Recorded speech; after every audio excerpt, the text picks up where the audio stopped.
आज मम्मी ने साफ कहा था सिर्फ 1 घंटे में वापस आ जाना।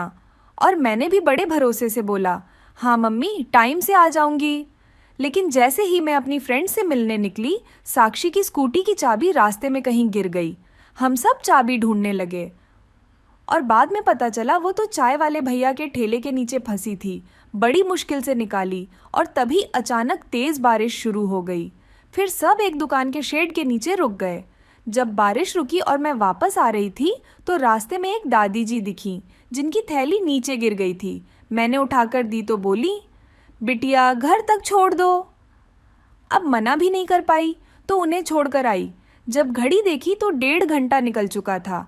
अब घर के दरवाजे पर खड़ी हूँ, सोच रही हूँ मम्मी को क्या कहूँ। शायद धीरे से जाकर बोलूँ, सॉरी मम्मी, सच में गलती हो गई, लेकिन किसी की मदद कर रही थी। अगली बार टाइम का पूरा ध्यान रखूंगी, प्रॉमिस। तू कहाँ रह गई थी इतने देर तक? 1 घंटा बोला था ना मैंने। घड़ी देखी है तूने? मैं कितनी बार कहती हूँ टाइम पर घर आया कर। बाहर क्या हो जाए कुछ पता नहीं चलता। दिल घबराने लगता है मेरा। भीग भी आई ऊपर से। जा, जल्दी कपड़े बदल। और अगली बार अगर देर हुई तो फिर बाहर जाना बंद, समझी? माफ कर दो मम्मी, सच में गलती हो गई। मैं बस थोड़ी देर के लिए ही गई थी, लेकिन सब अचानक हो गया। पहले साक्षी की स्कूटी की चाबी गिर गई, हम सब उसे ढूंढने लगे। बाद में पता चला कि वो चाय वाले भैया के ठेले के नीचे फंस गई थी, तो निकालने में टाइम लग गया। फिर अचानक बारिश शुरू हो गई, सब भीग गए और एक दुकान के शेड के नीचे खड़े हो गए।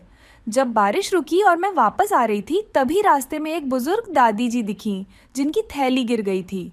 मैंने उठाकर दी तो वो बोली, बिटिया घर तक छोड़ दो। मैं मना नहीं कर पाई मम्मी। दादी अकेली थी तो उन्हें छोड़कर आई। बस उसी में देर हो गई। मुझे पता है आपने मुझसे टाइम का वादा लिया था, लेकिन जो हुआ वो मेरी प्लानिंग में नहीं था। आगे से ऐसा बिल्कुल नहीं होगा। मैं टाइम का पूरा ध्यान रखूंगी, पक्का वादा है मम्मी। सुनकर अच्छा लगा कि तूने किसी की मदद की, लेकिन बेटा, मैं माँ हूं। जब तू देर करती है ना तो हजार ख्याल आने लगते हैं। डर लगता है कि तू ठीक तो है ना। मैं गुस्से में नहीं थी, मैं बस घबराई हुई थी। मदद करना अच्छी बात है, लेकिन टाइम का ध्यान रखना उससे भी ज्यादा जरूरी है। एक छोटी सी लापरवाही भी बड़ी परेशानी बन सकती है। अगली बार कुछ भी हो जाए, एक कॉल तो कर दे, ताकि मेरा दिल शांत रहे। अब जा कपड़े बदल और कुछ गर्म पी ले, भीग गई है पूरी। मम्मी, आप बिल्कुल सही कह रही हो। मुझे समझ आ गया कि आपकी डांट में भी कितना प्यार और फिक्र छुपा होता है। आगे से मैं कभी बिना बताए देर नहीं करूंगी। अगर कभी कुछ अचानक हो भी गया तो कम से कम आपको एक कॉल ज़रूर करूंगी। आपका दिल दुखाया इसके लिए माफ़ी।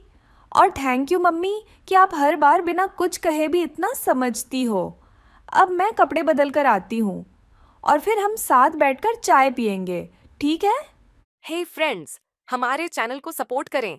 ऐसे ही मजेदार और रिलेटेबल वीडियोस के लिए लाइक, शेयर और सब्सक्राइब करना ना भूलें।